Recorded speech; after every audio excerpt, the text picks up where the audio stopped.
conceito de estratégia, em grego, stratégia, em latim, stratégie, em francês, stratégie. O senhor está anotando? Xadrez corporativo.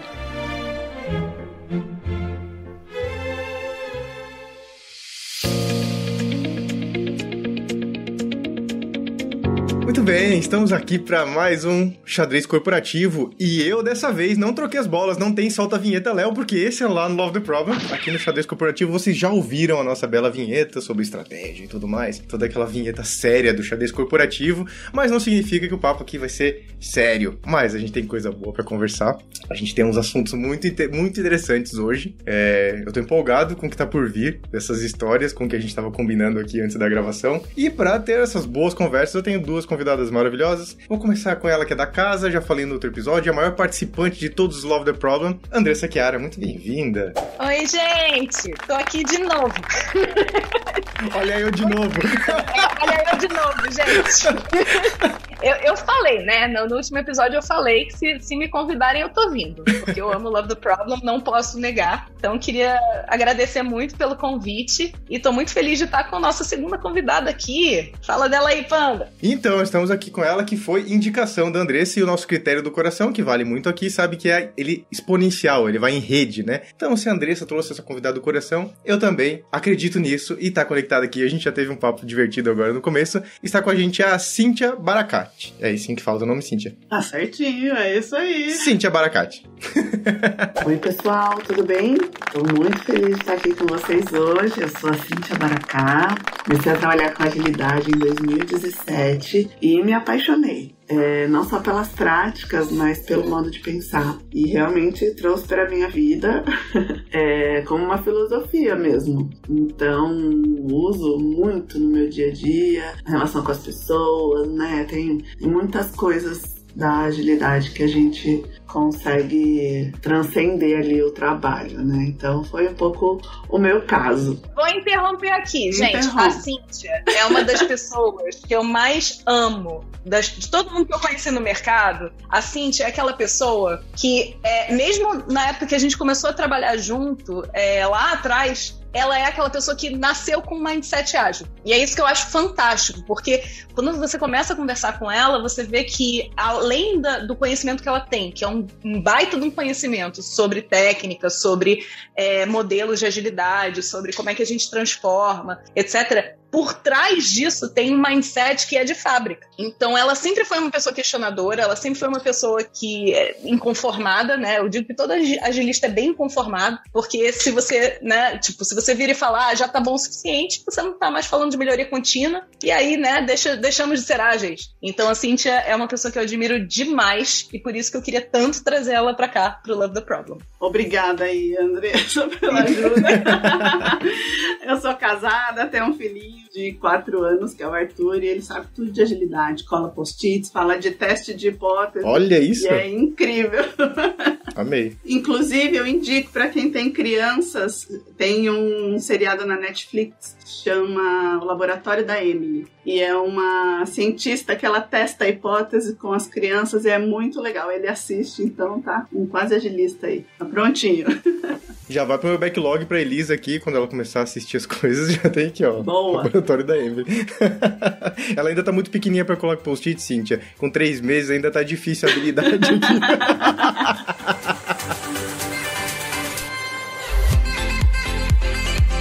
Mas muito bem. Apresentadas os nossos participantes de hoje, o assunto, eu vou dizer que ele é um assunto perene na comunidade de agilidade. A gente fala disso há muito tempo e eu acredito que a gente vai continuar falando disso por muito tempo, enquanto a gente precisa analisar conceitos, modelos, fórmulas e tudo mais, né? Porque a gente presencia constantemente, ainda mais agora, num momento talvez de hype da agilidade, talvez muito mais do que alguns anos atrás, onde a gente tem a replicação de coisas já validadas no mercado, que a gente às vezes chama de fórmula, chama de modelo, chama de receita de bolo, bala de prata. Tem um monte de nome que representa um pouco dessas soluções. Eu tô sendo bondoso, eu tô falando que são soluções validadas, porque elas tiveram certa validade em um determinado contexto, em um determinado momento da história, e não significa que ele é um padrão, de fato, né? Ele significa que é uma solução que validou-se ali naquele contexto específico de algumas organizações e tudo mais. Já vou falar aqui, né, o mais conhecido talvez, as pessoas sempre falam do modelo Spotify, e daí começa aquele design organizacional, com uma estrutura de matriz, capítulos, tribos. Eu nunca sei todos os nomes, tá, gente? Toda vez que alguém fala um negócio desse, do modelo Spotify, eu falo, nossa, esse nome eu acho que eu não tinha pegado ainda. Mas tribos, capítulos e todas aquelas coisas que foram desenhadas naquele momento, naquele contexto do Spotify e tudo mais, né? Porém, com o volume de uso de ferramentas e modelos, a gente vê isso se replicando cada vez mais. Eu achei que tinha uma curva. Eu pensei que essa curva ia começar a cair já, né? Eu participo de encontros da comunidade, nos clientes que a gente atende. Pensei que essa curva ia começar a cair, mas na verdade ela não, ela se mantém. Por isso que eu acho que esse assunto ainda vai ser um assunto um tanto perene dentro da nossa comunidade, assim, né? E aí, o que temos de formas? Eu falei alguns nomes aqui já. Falei de Spotify, falei de... Aqui a gente tem Scrum, que todo mundo fala Scrum by the book. Não, é by the book ou não é by the book também. É outro jeito de dar um nome pras coisas. Quando a galera fala de alguns métodos, usando só algumas das ferramentas deles, enfim. Eu acho que vocês vão identificar alguns desses modelos por aí, assim, né? E a pergunta agora é a seguinte. O que a gente já usou de fórmula? Eu vou começar por esse caminho, porque a gente tem as fórmulas aí. Vocês já usaram? Andressa, você já usou fórmula dessas por aí em algum contexto? Na verdade, assim, eu acho que até a Cíntia já viveu comigo alguns desses usos, né? Mas eu acho que a grande questão está menos no uso da fórmula e mais na sua adaptabilidade em usar a fórmula como um ponto de partida. Então, assim, se a gente for falar do Scrum é uma fórmula. Se a gente for falar de Kanban tem uma série de formuletas dentro que você vai aplicando, né? Mas a gente pode falar também de ágil em escala, a gente pode falar de modelo Spotify, a gente pode falar de SAFe, a gente pode falar de Scrum at Scale, a gente pode falar de Nexus, tem vários modelos que a gente tem. E aí eu queria ouvir um pouco da Cíntia o que ela acha do uso desses modelos no mercado. Já vivi alguns deles, né, no mercado.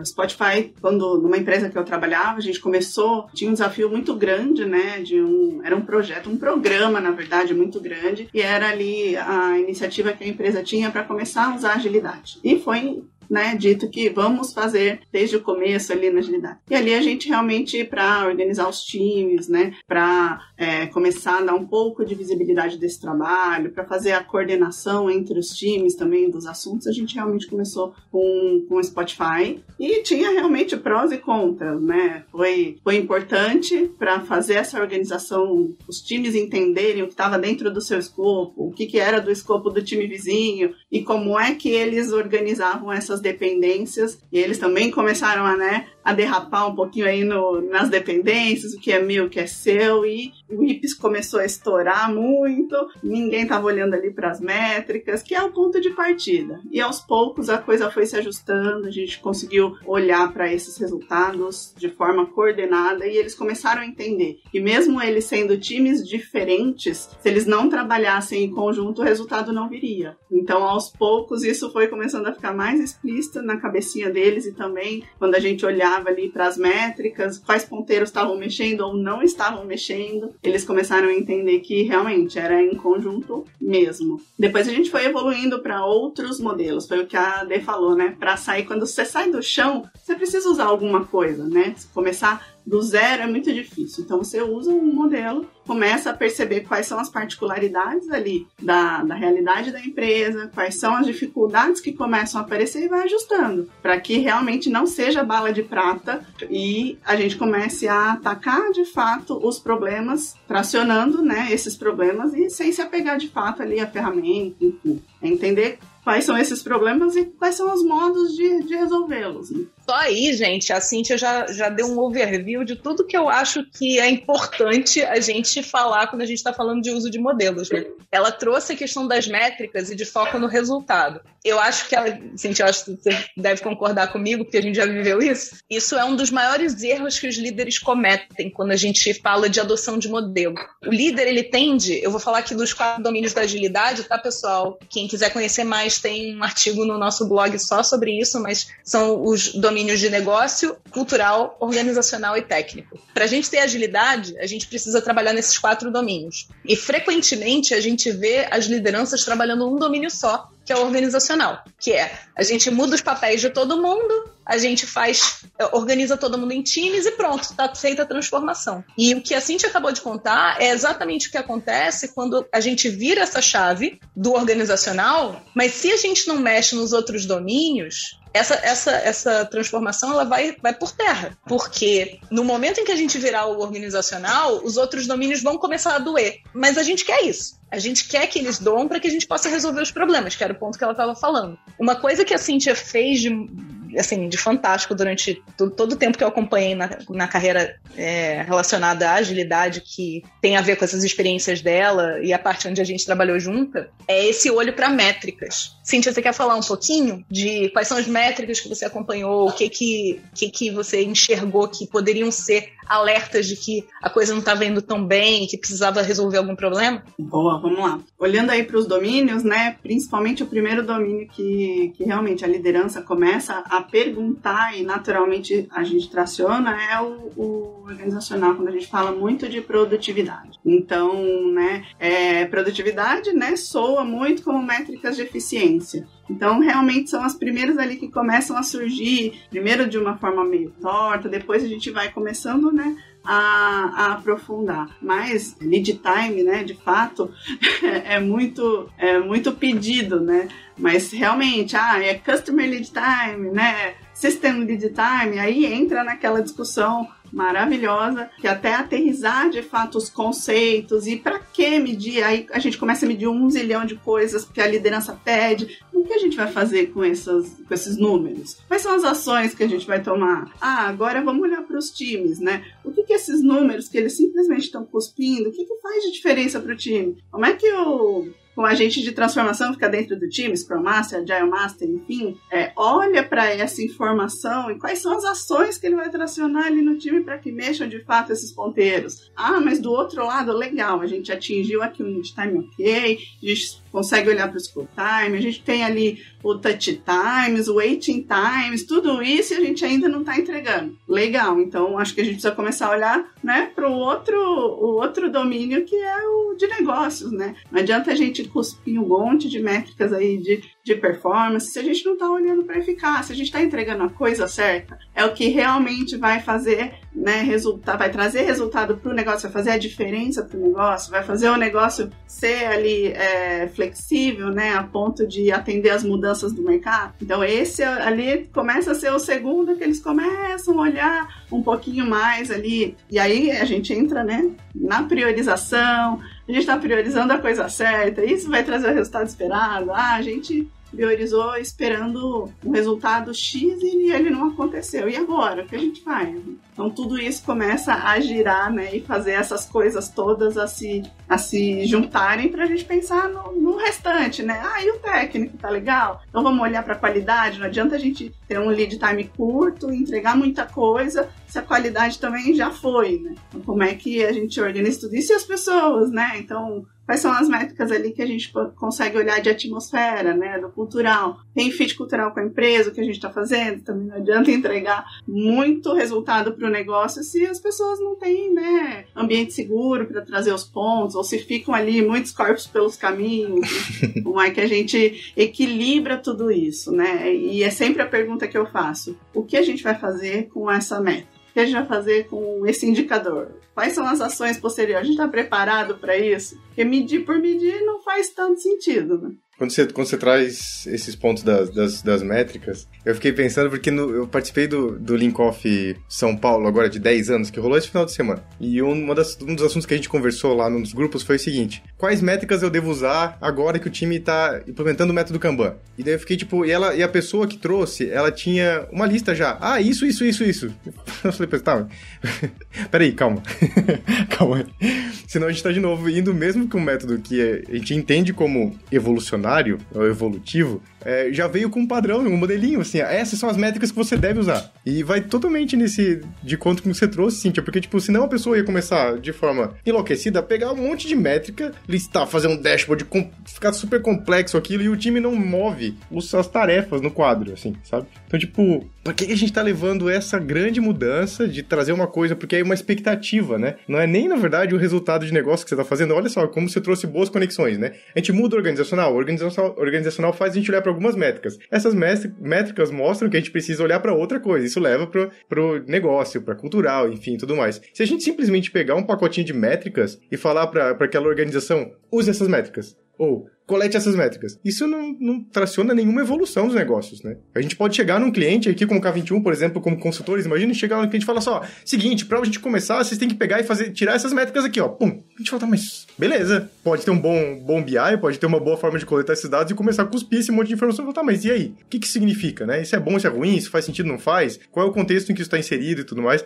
Eu gostei muito desse ponto que você trouxe, dessas conexões, né? Porque senão a gente só tá pegando pedacinhos de um modelo e entregando pras pessoas dizendo, faça isso quando é métricas, faça isso quando é organizacional, faça isso quando é clima dentro do time, faça isso quando é team building, faça isso, sabe? Tipo, tem vários pequenos modelinhos que parecem ser úteis até a gente botar eles à prova. E eu gostei muito desse ponto que você trouxe dos porquês. Por que você está usando essa métrica? Que tipo de resultado que ela está gerando? Elas são úteis para o tipo de resposta que a gente precisa? Então eu achei muito, muito bom essa parte que você trouxe. Um ponto importante do que a Cíntia está trazendo, galera, é que a maioria dos líderes, pensa em agilidade como uma forma de melhorar a produtividade. Foi a primeira coisa que a Cíntia falou. Isso. O líder, ele vira e fala, eu quero que a minha empresa seja ágil para melhorar a produtividade, porque eu vou entregar coisa mais rápido. E a gente já viveu inúmeras vezes a situação onde, quando a gente começa a melhorar a eficiência e começa a entregar mais rápido, o líder descobre que o que a gente está entregando não é o que o mercado quer. Uhum.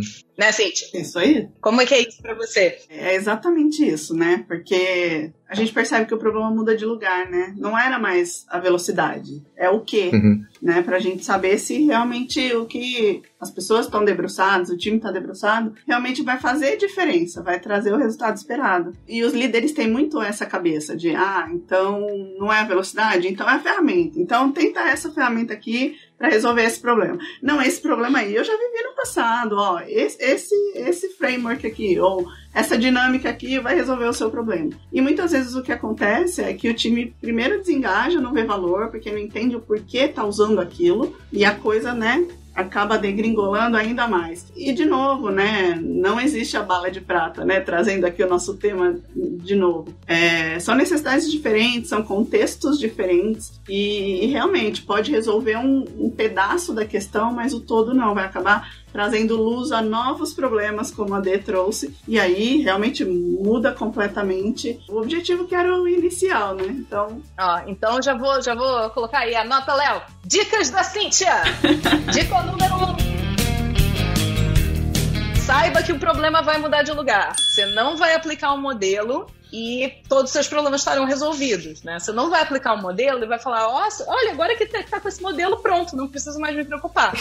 Na verdade, aplicar um modelo é só o primeiro passo. É isso, Cíntia? Exatamente. Acho que aqui, quando a gente fala de liderança também, né, olhando para o seu próprio time, né? O líder, quando olha para o seu próprio time, tem muito essa vontade de dizer os comos, né? E principalmente líderes que ainda têm um mindset mais de comando e controle ou mais operacionais, eles acabam realmente indo para o como, e ao invés de estimular isso na sua equipe, para que ela possa crescer a equipe, se desenvolver, e o ideal é que a gente, né, diga ali para as equipes os que precisam ser feitos, né? Quais são os problemas que a gente quer resolver, e deixar essa solução aí vindo do time, das pessoas, usar essa inteligência coletiva, né? Porque, conforme eu falei, né, um pouquinho lá atrás, quando a gente entrega o como, isso desengaja, é muito difícil as pessoas engajarem, porque não entenderam os porquês e estão ali com um viés muito mais operacional de fazer, entregar alguma coisa que já veio mais ou menos pronta, né? Eu acho que esse ponto que você trouxe de ato de liderança, de fato, isso pra mim é um ato de liderança, né? Acreditar que os times, as suas áreas, enfim, seus departamentos vão trazer as melhores soluções, que a solução vai emergir ali dentro, né? E pra mim, eu acho que esse é um dos grandes problemas que gera esse superuso de modelos ou supervalorização dos modelos, que é a falsa sensação de certeza. Quando a gente traz um modelo, a gente tem uma expectativa de certeza que nem sempre vai ser realidade. E ela traz uma dureza na gestão daquele negócio que ele muitas vezes pode mais atrapalhar do que ajudar. Eu tenho um caso, isso no trabalho do conhecimento, então, fica muito mais sério, né? Tem um caso que eu lembrei agora que a Cíntia estava falando. Eu trabalhei numa indústria gráfica, fazia embalagem de papel cartão, embalagem de medicamento, de remédios, de cigarro e tudo mais. E aquela empresa tinha uma máquina super high-tech, uma impressora de 8 cores, super tecnológica, blá, blá. Foi um baita investimento, gastou não sei quantos milhões para comprar aquela máquina lá e tal. E daí o sentimento do dono da empresa, que é literalmente, o dono da empresa é a expressão correta, porque é um dono da empresa e ele tem todo o estereótipo de dono de empresa, sabe? Então é este estereótipo que eu tô falando aqui. Dono da empresa, trademark, né? Tem. Exatamente isso, exatamente. Só faltava aquele que só faltava ter o nome dele na empresa pra fechar o pacotinho de que é meu, isso aqui é meu. Então ele, apegado nas certezas dele, falou, eu comprei uma máquina super tecnológica, muito cara, tem que valer o meu investimento, certo? Então tem que botar essa máquina pra produzir o máximo possível. Essa máquina gerava os maiores índices de estoque daquela empresa. E a melhor solução que existia pra aquela máquina, quando eu tava como engenheiro de processo lá, era desligar a máquina algumas vezes. Essa máquina precisaria estar trabalhando talvez só umas 2 vezes por semana, assim. Porque o que que tava gerando? Tava gerando um monte de estoque, um monte de coisa. Algumas dessas coisas perdiam propósito, porque o cliente não comprava, porque o que tava fazendo? Eles estavam para ocupar a máquina, estavam antecipando coisas que o cliente podia precisar e gerando um estoque que nunca saía. Então gerava uma quantidade de desperdício, aquela máquina, uma loucura, assim. Isso tudo nesse caminho da segurança, sabe, Cíntia? Que é tipo, assim como um modelo traz segurança, dizer não, essa máquina, cara, tem que manter produzindo, tem que aumentar a produtividade, como se produtividade fosse, de fato, o problema a ser resolvido. Quando a gente começa, de fato, uma transformação dentro das organizações, a gente tem que estar com o coração aberto para tentar identificar onde é que está esse problema. E se em algum momento a gente botou luz na produtividade e foi o suficiente,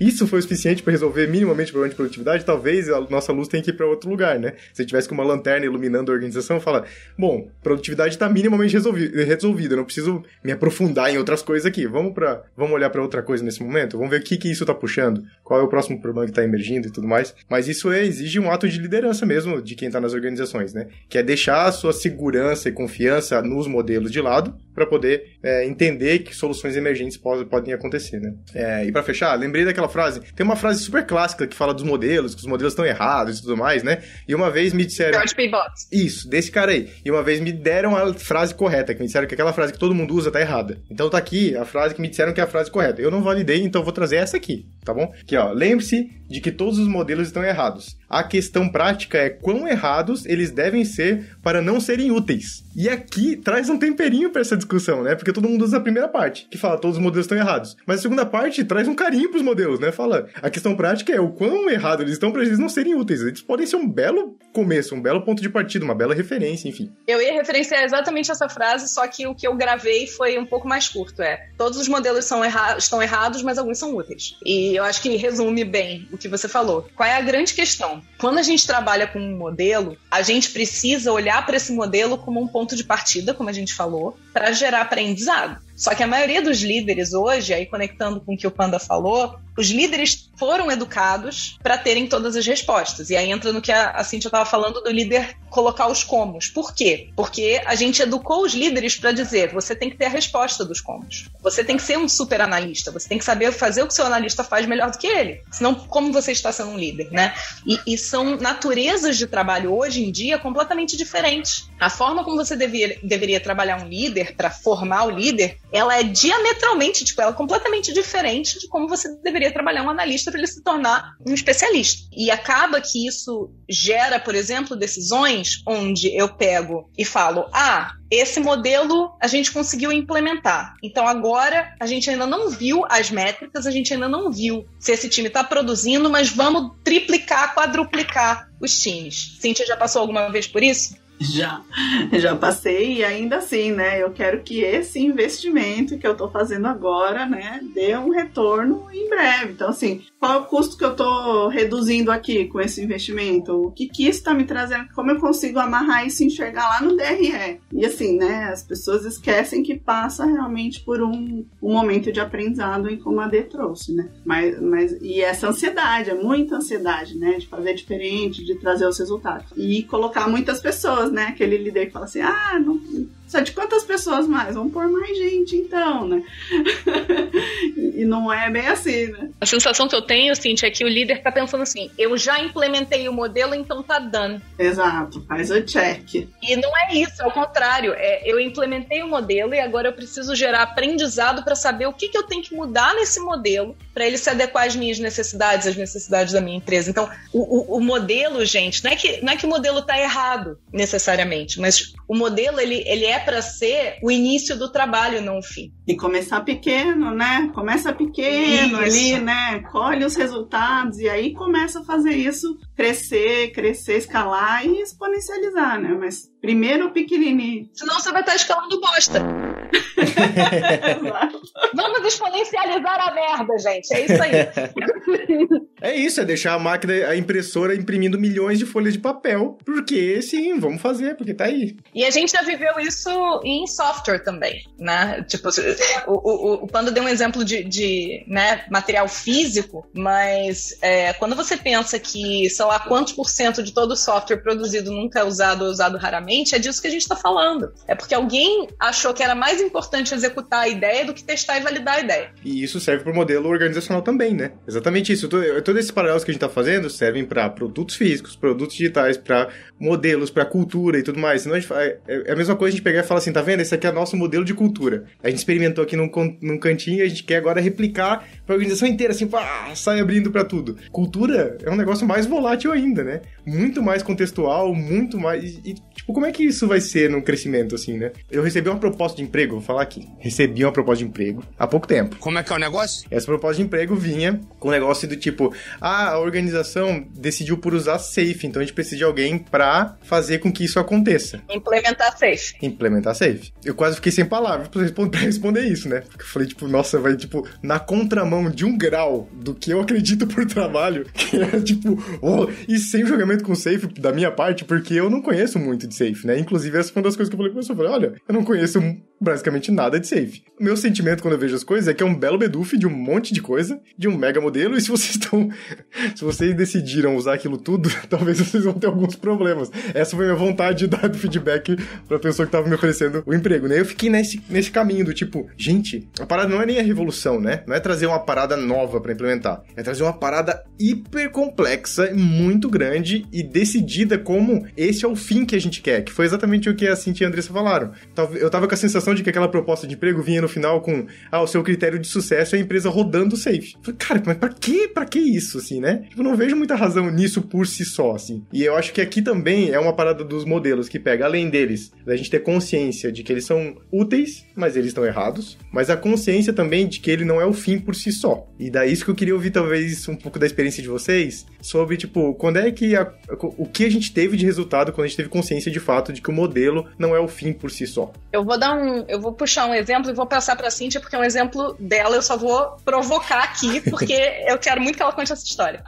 A gente fez uma dinâmica onde a gente identificou qual era a etapa da jornada que cada time ia ficar responsável, e para aquela etapa da jornada, quais eram as responsabilidades que a gente tinha para chegar naquele resultado. E aí isso determinou quais eram as capacidades que a gente ia precisar e que determinou quais eram as pessoas que a gente ia contratar ou puxar. Então, a gente decidiu como é que era aquele time multidisciplinar para resolver aquele problema com base em qual resultado a gente precisava gerar. E isso é um exemplo de uso do modelo Spotify de uma forma não pasteurizada. A gente tinha um capítulo, por exemplo, de DBA, certo? Uhum. E a gente definiu em que times esses DBAs iam atuar full time. Nisso que a Dê tá falando, né, quando a gente começou a olhar para os times e definir ali quais papéis exatamente cada time a gente ia precisar, a gente usou, né, para organizar os times no modelo Spotify. Mas olhando especificamente cada natureza ali de time, a qual serviço eles iam atender, para saber se todos os papéis eram necessários ou não. Então, olhando para isso, a gente,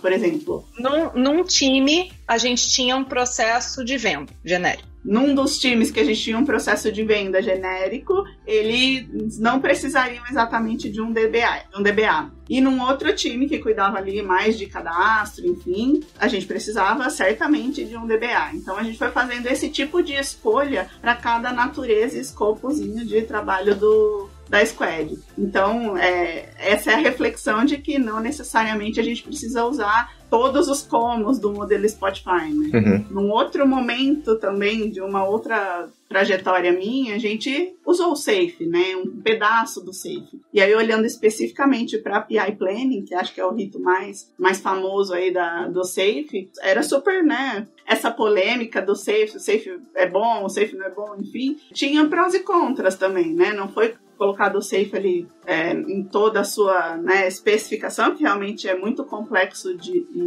para os contextos, mas a API Planning naquele momento foi importante, porque o pessoal de negócio não conseguia pensar num planejamento a curto prazo, era sempre muito grande o plano. Então, quebrar em 3 meses já foi uma coisa disruptiva para a cabecinha deles, né? Então, foi muito interessante esse movimento. Ao passo que, do outro lado, eles se comprometiam ali com o escopo de entrega desses 3 meses e que eles não conseguiam mudar. Então, esse foi o contra, né? Que era para ser flexível. Então, não é porque se você se comprometeu ali na PI Planning para entregar nos 3 meses que não podia mudar, porque o mundo é dinâmico, né? O mercado é dinâmico. Talvez o que você planejou em 3 meses atrás já é mais factível do que os planos de 1 ano, mas ainda assim gerava esse mindset fixo, né? De que eu prometi na PI, eu preciso entregar na PI. Eu amei isso, Cíntia. Eu amei essa história aí. Eu amei isso porque isso, pra mim, é o coração de quando a gente fala de modelo, de fato, né? Já é uma evolução. Olha só esse ponto que a Cíntia trouxe. Gente, isso é super rico. Já é uma evolução. Olhar 3 meses é muito melhor do que olhar 1 ano.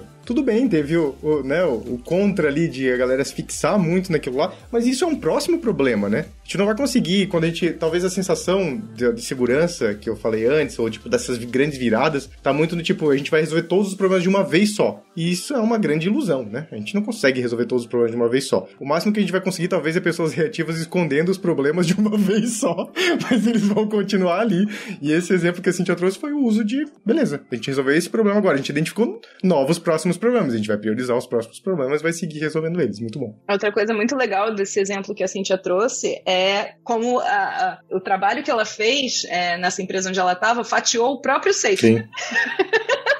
O modelo é gigante, o modelo é super complexo, então qual é a coisa mais importante que eu posso usar agora para resolver o problema que eu tenho agora, que no caso eu não estou conseguindo fatiar as entregas. Então, naturalmente, é melhor trabalhar com entregas de 3 meses do que com entregas de 1 ano, porque você não leva 1 ano para descobrir que aquela entrega não gerou resultado, mas você também tem que ter em mente que você fazer entregas em 3 meses, você tem que fazer a conta disso também. Uhum. Que é uma coisa que vocês já devem ter, quem ouve aqui o Love the Problem já deve ter me ouvido falar isso várias vezes, que eu pergunto para todo PO se ele sabe quanto o time dele custa, né? Porque a responsabilidade de todo PO é puxar para si a prerrogativa de dizer, cara, eu fiz a melhor aposta que eu podia com esse investimento que eu fiz, o meu time custa tanto por mês, tanto por sprint. Eu estou gerando o resultado que justifica esse investimento, e se eu não conseguir, isso gerou aprendizado para que as próximas sejam cada vez melhores, né?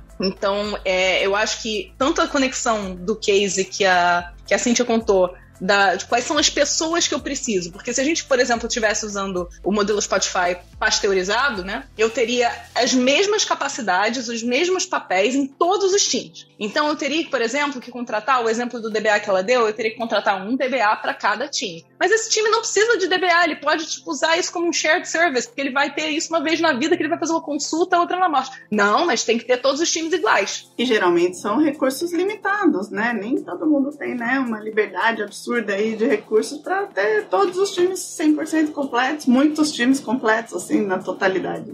E aí a gente tem que entender muito bem como é que a gente vai colocar essas pessoas para que, elas tenham realmente a maior entrega de valor possível, e 2, para que elas não fiquem desmotivadas ou fazendo uma coisa que é terrível. Eu vou puxar da gestão de projetos tradicional aqui, que é gold plating, né? O que é o gold plating? É você, ficar embelezando alguma coisa para dizer que você está ocupado. Uma pessoa no time que a natureza do que ela está entregando, o exemplo que a Cíntia deu foi, por exemplo, venda versus cadastro. Venda vai ter um aspecto transacional muito forte. Então, as capacidades que a gente tem que ter nesse time são para dar suporte a esse aspecto transacional. Já cadastro vai ter uma orientação à base de dados muito forte. Então, naturalmente, esse time tem que ser mais expert nisso. E se eu começar a tratar todos os times como se eles tivessem que ter as mesmas capacidades, vai dar errado. E eu vou ter gold plating. Eu vou ter, por exemplo, tabelas maravilhosas que não fazem nada dentro da parte de venda. É basicamente esse o risco que a gente está tentando matar aqui quando a gente trabalha de uma forma mais adaptável. Tem sentido, Cíntia? Sim, perfeito. E você falando agora me fez lembrar de uma outra situação, né? Que nessa discussão ainda de por qual time eu começo, né? Vendas ou cadastro? E foi uma discussão homérica, né? O gestor falando, não, tem que ser por cadastro. Como é que vendas vai começar se não tiver a base pronta? E a Andressa falando, vamos começar por vendas, porque é um ótimo motivo, um ótimo motor, né, para trazer todos os outros times e fazer a coisa acontecer. E foi muito interessante que eles ficaram horas discutindo e não teve jeito. A gente teve que começar por cadastro. E aí ela falou, daqui a um tempo você vai encontrar comigo e vai falar que eu tinha razão. Mas foi dito e feito. Uns 6 meses depois, e a gente se encontrou no elevador. Eu fui prova viva. E ele falou, Andressa, você tinha razão. A gente tinha que ter começado por vendas. Mas ele não conseguia enxergar ainda, né? O próprio mindset do gestor. Exato. Por que isso aconteceu? Porque a crença que a gente está acostumado a ter quando a gente trabalha com projetos tradicionais é que ela é uma crença linear e cronológica. Primeiro eu cadastro para depois eu vender. Uhum. Só que quando eu estou trabalhando de forma ágil, primeiro eu vendo aos trancos e barrancos num piloto para eu descobrir o que o meu cadastro precisa ter. Porque o que aconteceu nesse cenário, gente? O cadastro teve que ser todo refeito. Teve muita coisa jogada fora, porque eles tinham construído o cadastro de um jeito. Aí quando chegou o time de vendas para construir, eles descobriram que as necessidades eram completamente diferentes. E aí, desperdício. Então, isso é uma das coisas legais quando a gente fala de modelos de adoção, sempre a gente tem que olhar para onde está o nosso fluxo de valor. Independente de qual é a ferramenta que a gente está usando, qual é o core business, qual é aquela coisa que a gente não consegue viver sem. É por ali que a gente tem que começar a testar a hipótese, porque se a gente começa a criar modelos e usar modelos em cima de algo que é o que faz a nossa organização parar de pé, a probabilidade é que o resto da organização consiga aderir a esses modelos já validados por aquilo que é o core business. O inverso não é verdadeiro. Então, essa é uma dica, dicas da Cíntia, número 2. Comece por aquilo que é o seu core business. Porque muitos líderes têm medo, né, Cíntia, de mexer na vaca leiteira. Essa é outra treta, fala aí. Geralmente a vaca leiteira é o que garante ali, né, a saúde da empresa, né? Então, cria-se geralmente estruturas para olhar, para fazer o diferente, né? Mas a gente também pode fazer diferente no dia a dia, no core, né? Trazendo ali, de novo, né? Não tragam os comos, tragam os ok's e deixem as pessoas ali trazerem esses comos usando esse consciente coletivo, né? Porque a gente pode também inovar no H1, na vaca leiteira. Quando vocês estavam falando, eu lembrei, chegando nesse lugar da liderança, né? E como a gente evita o uso dessa bala de prata, de fato, assim, né? Como é que a gente não cai nessa cilada de, tipo, fazer isso vai gerar o resultado que eu preciso, né? Executar este como aqui vai gerar o que eu preciso. Eu lembrei de 2 livros. Um deles, eu acho que nunca foi citado aqui no Love the Problem. E se nunca foi, a gente cometeu um grande erro de não ter falado dele até hoje, eu acho. Vou começar por ele, eu peguei ele aqui na mão porque ele tava na minha prateleira, mas eu vou falar pra vocês. E todos os links, referências, tudo que a gente falou até agora vai estar lá no nosso backstage, K21.link/LoveTheProblem. Lá no card do episódio vão ter as referências que a gente tá falando aqui. É esse aqui, ó. O Projeto Fênix. Projeto Fênix. Eu acho que eu sei por que ele não é tão citado assim. Porque ele é um livro escrito no formato de romance. E muita gente não gosta de pensar o viés de trabalho nesse formato de romance, mas ele é muito, eu curto muito, né? Então, Projeto Fênix foi uma indicação da Marina Zapparoli pra mim há muito tempo atrás. Na verdade, não foi indicação, foi um presente. Ela que me deu esse livro aqui. E eu acho muito legal esse formato de romance, porque ele conta a história dos problemas que aquela organização tá vivendo. E isso, pra mim, tem muita conexão com a realidade. Porque a cada dia que passa aqui, cada mês que passa no livro, você vê que os problemas vão mudando, vão se reconfigurando, coisas novas vão surgindo e tudo mais, assim como o outro livro que é A Meta, né? A Meta é clássico da teoria das restrições, lá do Goldratt, que também é nesse formato de romance, assim, né? E o que eu acho muito legal é exatamente isso, porque normalmente quando a gente vê um livro, talvez muito técnico, sobre algum conteúdo sobre um modelo, por exemplo, ele é muito nessa pegada do tipo, façam isso que o resultado vai ser esse. Porque quando você apresenta um modelo, você traz essa estrutura, de fato, né? É pra isso que o modelo serve. Mas quando a gente lê uma história de uma organização vivenciando problemas, pra mim tem muito mais conexão com essa realidade. E faz com que a gente, de fato, comece a ter consciência de que os problemas da organização vão mudando de lugar, a organização vai evoluindo, vai resolvendo seus problemas e tudo mais, e que uma bala de prata, de fato, não vai resolver todos os problemas de uma vez, né? Então, por isso que eu acho que fica a dica pra quem estiver ouvindo a gente, leiam esses 2 livros, ele tem esse formato de romance, talvez você não curta no começo, mas insiste um pouquinho, porque você vai se sentir vivendo os problemas da organização junto com as pessoas do livro, assim. Eu acho que é isso que talvez ajude a gente a evitar a bala de prata. É saber que a gente vai ter um processo contínuo de resolução de problemas dentro das nossas organizações. E que fazer uma coisa não vai resolver todos. Uma coisa legal nessa questão do processo contínuo tem a ver com a ansiedade que a Cíntia falou dos líderes, né? A gente gosta muito de trabalhar, e eu sei que a Cíntia tem uma pegada muito parecida, que é que tipo de resultado a gente quer ter gerado em 3 meses, por exemplo. Por que isso é importante, gente? Porque se a gente não olhar para resultado, a gente está permitindo que os nossos líderes e os nossos liderados façam sua tarefa. E aí entra a questão dos indicadores que a Cíntia falou no início. Qualquer transformação, a forma que a gente tem de garantir que os modelos não sejam apenas aplicados como se fossem bala de prata, é a gente olhar para as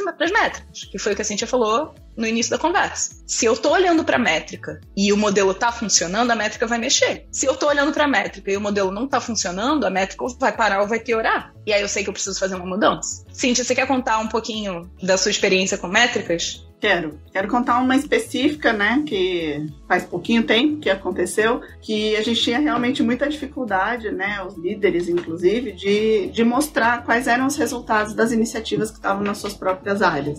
E só que eles estavam muito mirando as métricas fins. E eles estavam ali trabalhando ainda muito no início, teste de hipóteses, né, fazendo validação dessas hipóteses, muito pequeno, com grupos controlados ali de clientes, né. E aí a gente teve um insight ali de trazer para eles a métrica meio, que são os testes de hipótese vão mostrar resultados pequenos, resultados do teste, não resultados pro negócio. Então, diferenciar isso para eles fez muito sentido, ajudou muito nessa jornada toda, né? Porque eles vinham muito buscando a métrica que mexesse os ponteiros do negócio, mas ainda assim sem conseguir escalar aqueles pequenos resultados da hipótese. Então, isso foi um case super legal que a gente conseguiu aqui, e fez toda a diferença para eles entenderem que é fatiado, é pequeno, né? Então, testa pequeno, dê visibilidade da métrica meio também, que ela é tão importante quanto, né, a métrica de negócio, porque ela vai te dizer se você está no caminho para atingir a métrica de negócio ou não, ou se abandona ali, pivota, traz outra, né? Enfim,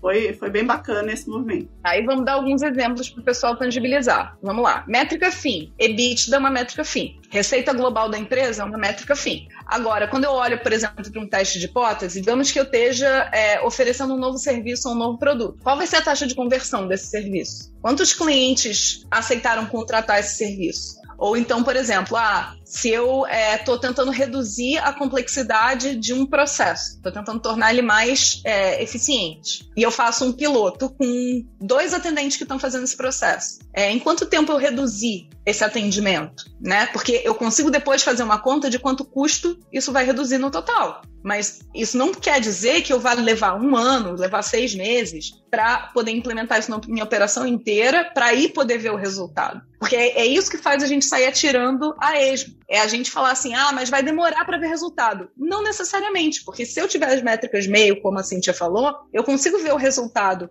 num universo menor, e aí, tendo essa hipótese validada nesse universo menor, aí eu escalo. E boa parte do processo de governança de aprendizado dos líderes, e aí eu tô falando, gente, de liderança, eu não tô falando da operação, porque essas decisões, elas só são tomadas pela liderança. Não é o operador do atendimento que vai dizer, não, a gente vai priorizar isso aqui, veja bem. Não, quem toma essas decisões são os líderes. Então, se os líderes não estiverem olhando para essas métricas meio, se eles só estiverem olhando para as métricas fim, as métricas fim são consequência. Uma das coisas que é um ponto que é super doloroso para as lideranças, a Cíntia viveu isso, eu vivo isso consistentemente, né? Ela vive também, é o seguinte, todo líder quer ser preditivo, só que a forma de ser preditivo não é método fita, finger in the air. Tipo assim, eu acho que se a gente fizer isso, vamos escalar para todo mundo. Não, ser preditivo significa métrica e estatística. E a forma de você ser preditivo de uma forma segura é você usar essas métricas meio para conseguir projetar qual o efeito daquela hipótese que você validou e invalidou na sua operação. Então, essa é... Eu tô resumindo aqui para dar exemplo, gente, mas essa é a dica 3 da Cíntia.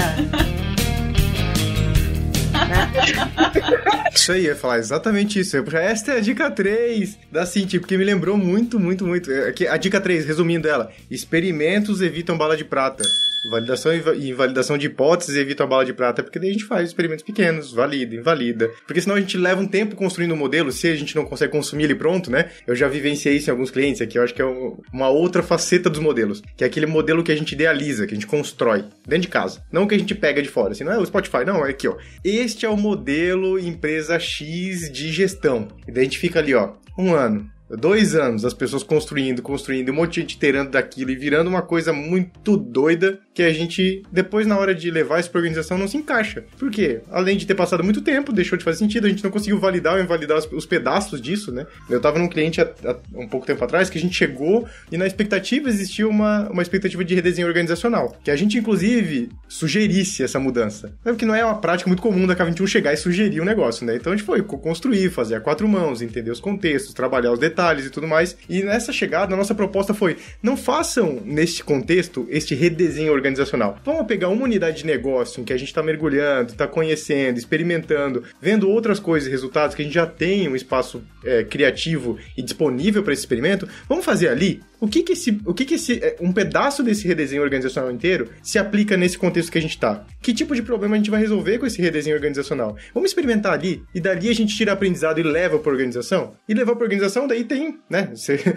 Existem várias possibilidades de como levar para a organização. Você pode simplesmente dizer que aquilo é um padrão da sua organização e replicar para o restante. Você pode levar para uma próxima área para validar talvez outras coisas e outros aprendizados, e isso de forma orgânica, crescendo, escalando. Enfim, aqui tem várias oportunidades para isso, mas o ponto-chave desse exemplo para mim é o experimento, né? No lugar de fazer um grande redesenho, experimenta num local, tira os aprendizados, porque a grande vantagem é aprender continuamente, porque senão a gente vai na expectativa de que o modelo resolva todos os nossos problemas novamente, né? Bandinha, mas eu acho que tem uma 4ª dica aí. Eita, que ela vamos. É das métricas meio. Sim. O insight das métricas meio. Total. Porque eu vejo muita experimentação, mas gerando muito aprendizado anedótico. Do tipo, no meu caso aconteceu isso, e não que isso não seja aprendizado. Mas quando você olha para a questão do ser preditivo, isso não traz essa predição, né? Isso não traz a habilidade que a gente tem de calcular qual vai ser o ganho em escala, né? E aí o que ela trouxe aqui das métricas meio, para mim, é matador, que é como é que você faz com que o teste que você fez, você consiga decidir se você vai usar ele para escalar ou não, com base nessa predição das métricas. Isso é matador. Dicas da Cíntia, número 4.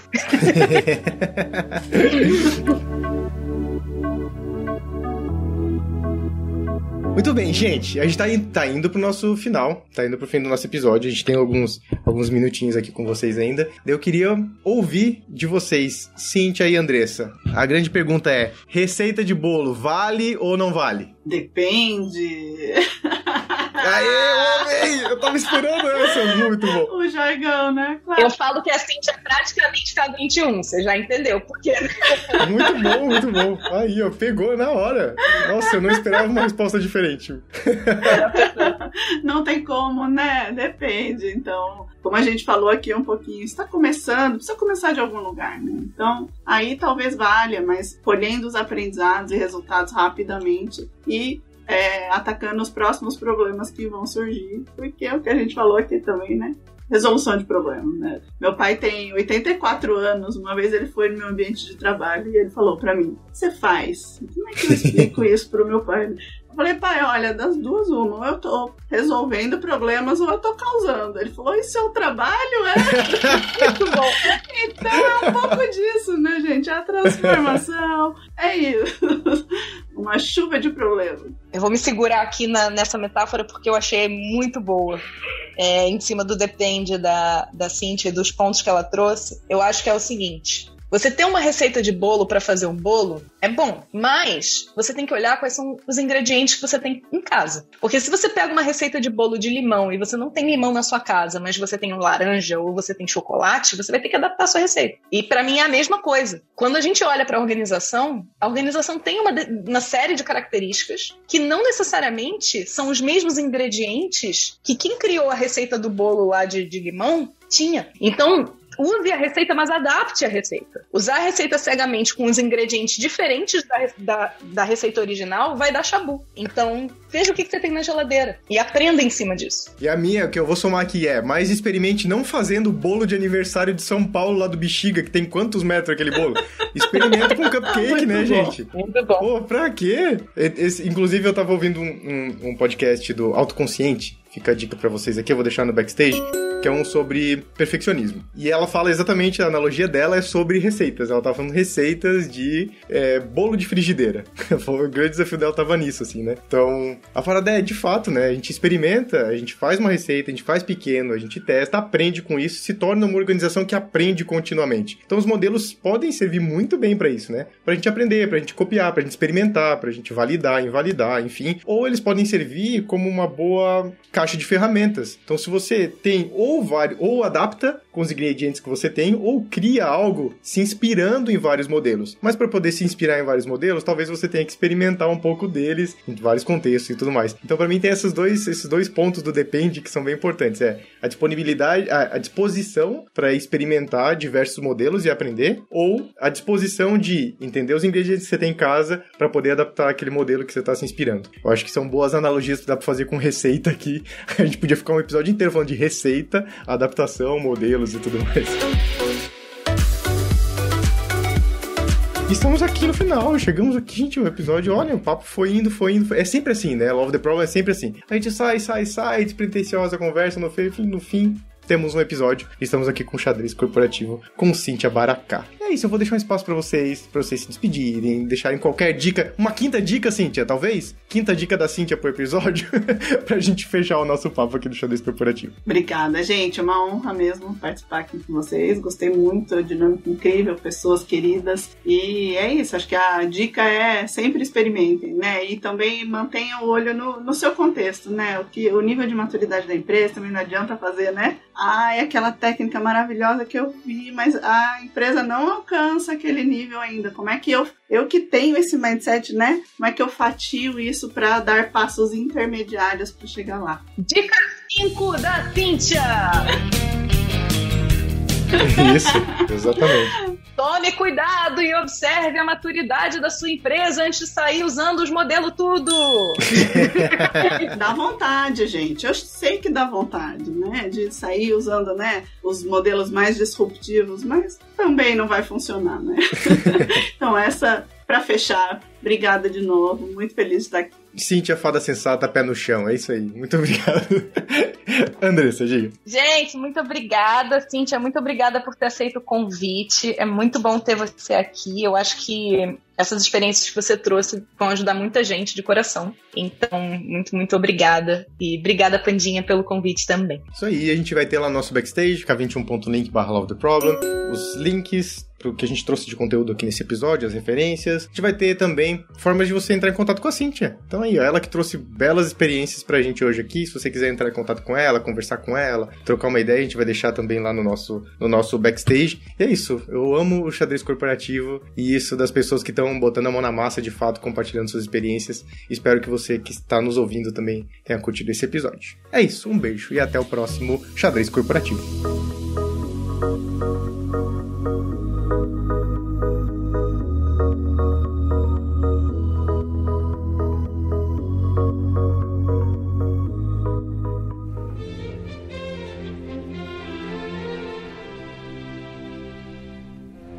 Este foi mais um episódio do Xadrez Corporativo. Xadrez Corporativo. O podcast alternativo da K21.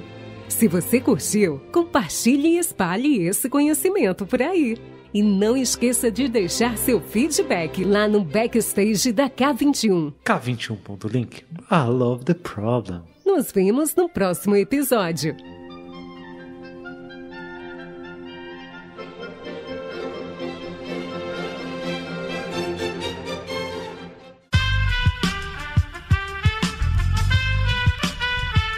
Esse podcast foi editado por Aerolitos Edição Inteligente.